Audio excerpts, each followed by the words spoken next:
अगर आप भी कई बार समर आर्क और विंटर आर्क में अपनी लाइफ बदलने का ट्राई करते रहते हो और बार बार फेल हो जाते हो, तो बस इन 3 मिस्टेक्स को सुधार लो और अगले 90 दिन आप इतनी प्रोग्रेस कर लोगे जितनी पूरे साल में नहीं की होगी। एक लड़का था, नाम था आर्यन। आर्यन एग्जैक्टली आप जैसा था, न टॉपर था न कंप्लीट फेलियर, बस एवरेज। उसके अभी अभी एग्जाम्स खत्म हुए थे, तो टेक्निकली उससे खुश होना चाहिए था, पर वो खुश नहीं था। रात को नींद नहीं आती थी, दिन में कुछ करने का मन नहीं होता था। दोस्त बुला रहे थे बाहर घूमने के लिए, पर वो हाँ कह के भी अंदर से खाली फील करता था। उसे समझ नहीं आ रहा था कि ये फीलिंग क्या है, थकान, बोर्डम या कुछ और। एक रात वो अपने कमरे में बैठा था, फोन हाथ में था, रील्स चल रही थी, एक के बाद एक, और अचानक उसने फोन नीचे रख दिया। खुद से एक सवाल पूछा, मैं एक्चुअली करना क्या चाहता हूँ? कोई जवाब नहीं आया। तभी उसकी नजर गई शेल्फ पर रखी एक पुरानी बुक पर। काफी टाइम से पढ़ी ही नहीं थी, इकिगाई। उसने वो बुक उठाई, रैंडमली एक पेज खोला और एक लाइन पढ़ी जो उसने पहले काफी बार पढ़ी थी, पर आज पहली बार फील हुई। हर इंसान के अंदर एक इकिगाई होती है, एक रीजन जिस वजह से वो हर सुबह उठता है और काम करता है। हमारी लाइफ का पर्पस उस एक रीजन को ढूंढना है। आर्यन रुक गया। कितनी बार वो सुबह उठता था बिना किसी रीजन के, बस इसलिए कि उठना था।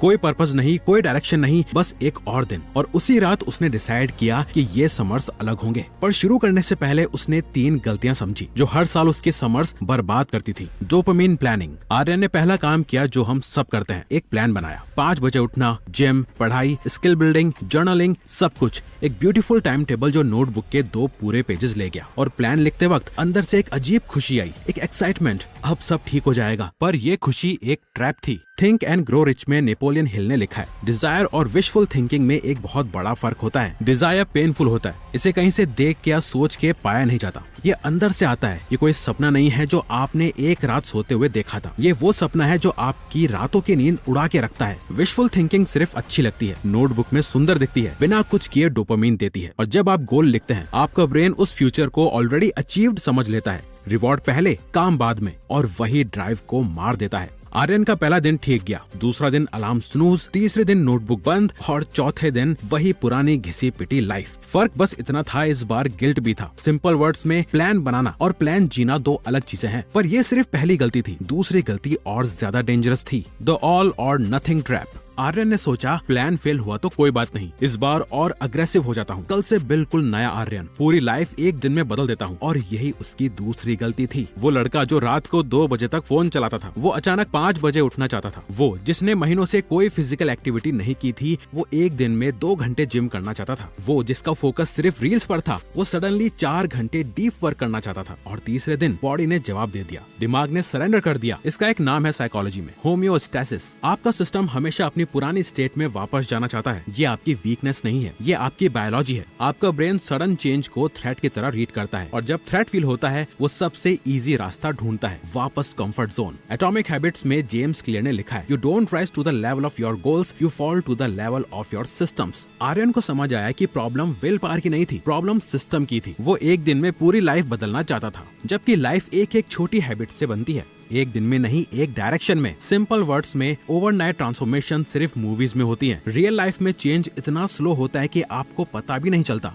जब तक एक दिन आप पीछे मुड़ के नहीं देखते। इसके बाद आती है तीसरी और सबसे बड़ी गलती, वैलिडेशन एडिक्शन। आर्यन ने डिसाइड किया कि इस बार सीरियसली शुरू करता हूँ, और पहला काम किया, इंस्टाग्राम स्टोरी लगाई, summer arc starts today, no more excuses. साथ में एक एस्थेटिक फोटो, मोटिवेशनल कोट, और फिर नोटिफिकेशंस का वेट। लाइक्स आने लगे, कमेंट्स आए, कुछ लोगों ने डीएम किया, सही है भाई, बढ़िया है, लगा रहे। और आर्यन अंदर से बहुत अच्छा फील करने लगा। प्रॉब्लम ये थी, वो फीलिंग जो उसने फील की, वो ट्रांसफॉर्मेशन की फीलिंग नहीं थी, वो वैलिडेशन की फीलिंग थी। और दोनों में बहुत बड़ा फर्क होता है। जब आप दुनिया को अपना गोल अनाउंस करते हैं, तो आपका ब्रेन एक सिग्नल भेजता है, काम हो गया। और फिर जब एक्चुअल काम करने का टाइम आता है, वो ड्राइव, वो एनर्जी कहीं नहीं होती, क्योंकि ब्रेन को तो रिवॉर्ड मिल चुका होता है। इकिगाई में एक कॉन्सेप्ट है, क्वाइट पर्पस। वो लोग जो सच में अपनी लाइफ ट्रांसफॉर्म करते हैं, वो दुनिया को अनाउंस नहीं करते, वो बस करते हैं चुपचाप, कंसिस्टेंटली, बिना किसी के देखने की जरूरत के। आर्यन ने उस रात अपनी स्टोरी डिलीट की और पहली बार काम खुद के लिए शुरू किया, किसी और के लिए नहीं। सिंपल वर्ड्स में, जब आप अपना जर्नी अनाउंस करते हैं, आप ट्रांसफॉर्मेशन नहीं, अटेंशन ढूंढ रहे होते हैं। और अटेंशन कभी आपको वो नहीं देता जो ट्रांसफॉर्मेशन देता है। जब आर्यन ने ये तीनों मिस्टेक्स फिक्स कर ली, उसके बाद शुरू हुआ उसका असली summer arc. Phase 1, the mental reset. Aryan का पहला काम था अपना दिमाग वापस अपने हाथ में लेना, क्योंकि जब तक दिमाग रीसेट नहीं होगा, कोई फेज काम नहीं करेगा, कोई रूटीन नहीं टिकेगी। एटॉमिक हैबिट्स में जेम्स क्लियर ने कहा है, हर एक्शन आपकी आइडेंटिटी का एक वोट है।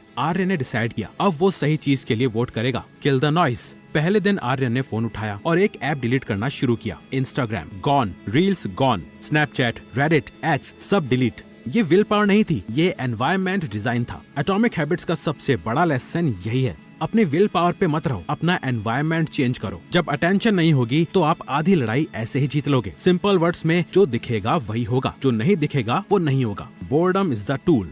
3 दिन बाद एक अजीब चीज हुई, आर्यन बहुत बोर होने लगा और यही वो मोमेंट था जब लोग क्विट करते हैं। पर सच ये है, बोर्डम हीलिंग है। जब दिमाग ओवर स्टिमुलेशन से हटके बोर्डम फेस करता है तभी रियल थॉट्स आते हैं, तभी क्लैरिटी आती है। आर्यन ने उस बोर्डम को 3 चीजों में लगाया, बुक्स, जर्नल और चुप बैठना। सिंपल वर्ड्स में जो बोर्डम से डरता है वो कभी फोकस नहीं कर सकता। The identity question. एक रात आर्यन ने जर्नल में एक सवाल लिखा, मैं किस तरह का इंसान बनना चाहता हूँ, सिर्फ गोल्स नहीं, आइडेंटिटी। जेम्स क्लियर कहते हैं, लोग तब नहीं बढ़ते जब उन्हें रिजल्ट्स मिलते हैं, वो तब बढ़ते हैं जब उन्हें अपनी नई आइडेंटिटी मिलती है। आर्यन ने लिखा, मैं एक ऐसा इंसान हूँ जो अपने टाइम का रिस्पेक्ट करता है, और धीरे धीरे उसके डिसीजंस उस आइडेंटिटी के साथ अलाइन होने लगे। सिंपल वर्ड्स में गोल्स बताते हैं आप क्या चाहते हो, आइडेंटिटी डिसाइड करती है आप क्या करेंगे। दिमाग रीसेट हो गया था, अब वक्त था बॉडी पर अटैक करने का। Phase 2 the physical weapon. दिमाग क्लियर था, फोकस शार्प था। अब आर्यन का अगला टारगेट था उसकी बॉडी। पर यहाँ एक चीज क्लियर कर लेते हैं, हम मिरर सेल्फी वाली बॉडी नहीं बना रहे, हम एक ऐसी बॉडी बना रहे हैं जो रियल लाइफ में काम आए, जो कॉन्फिडेंस दे, जो एनर्जी दे। कांट हर्ट मी में डेविड गॉगिंस कहते हैं, the body achieves what the mind believes. और आर्यन का दिमाग अब रेडी था।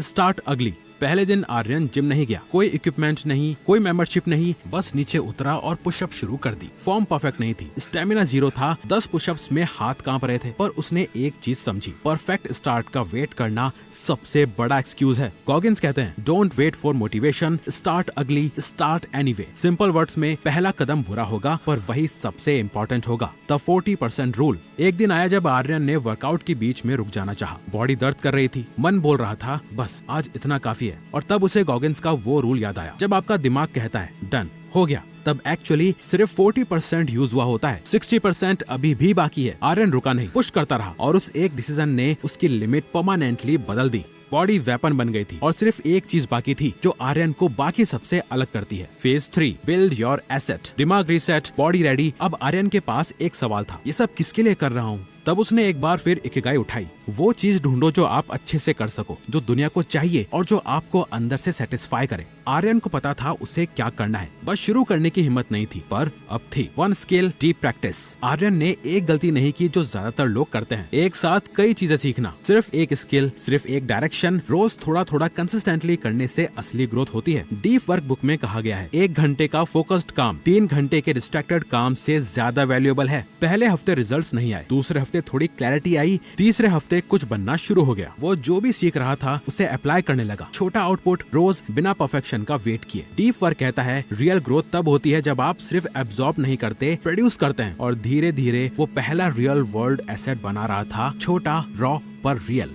सिंपल वर्ड्स में, कंज्यूमर बनोगे तो एवरेज रहोगे, क्रिएटर बनोगे तो इररिप्लेसेबल बनोगे। 3 फेजेस कंप्लीट हो गए थे। अब वो मोमेंट आया जो आर्यन ने कभी सोचा नहीं था, और फिर 90 दिन खत्म हो गए। कोई ड्रामेटिक मोमेंट नहीं आया, कोई ओवरनाइट चेंज नहीं हुआ। बस एक दिन आर्यन ने पीछे मुड़ के देखा और रियलाइज किया कि वो लड़का जो बोर, लॉस्ट और खाली फील करता था वो कहीं नहीं था। उसकी जगह एक ऐसा इंसान था जिसका दिमाग क्लियर था, बॉडी स्ट्रांग थी और हाथ में एक रियल स्किल थी। उसके दोस्त वापस आए सितंबर में, वही बातें लेकर, वही कंप्लेंट्स, वही रिग्रेट्स। यार गर्मियां वेस्ट हो गई। आर्यन मुस्कुराया, कुछ नहीं बोला, क्योंकि जो उसने बिल्ड किया था वो दिखता नहीं था, फील होता था। और यही फर्क था। एक लास्ट बात, इकिगाई में एक लाइन है जो आर्यन को आज भी याद है, the purpose of life is not to be happy, it is to be useful. इन 90 दिनों में आर्यन ने सिर्फ बॉडी या स्किल नहीं बनाई, उसने अपने आप को यूजफुल बनाया, खुद के लिए, अपने फ्यूचर के लिए। और अब सवाल आपसे है, आपके पास भी यही 90 दिन है, यही विंडो, यही चांस आर्यन ने चूज किया था। अब आपकी बारी है। और अगर आपको ये वीडियो यूजफुल लगी तो इसे उन लोगों तक जरूर शेयर करें जो अभी भी डिसाइड नहीं कर पाए, क्योंकि शायद उन्हें सिर्फ एक पुश चाहिए। लाइक करो, सब्सक्राइब करो। Thank you.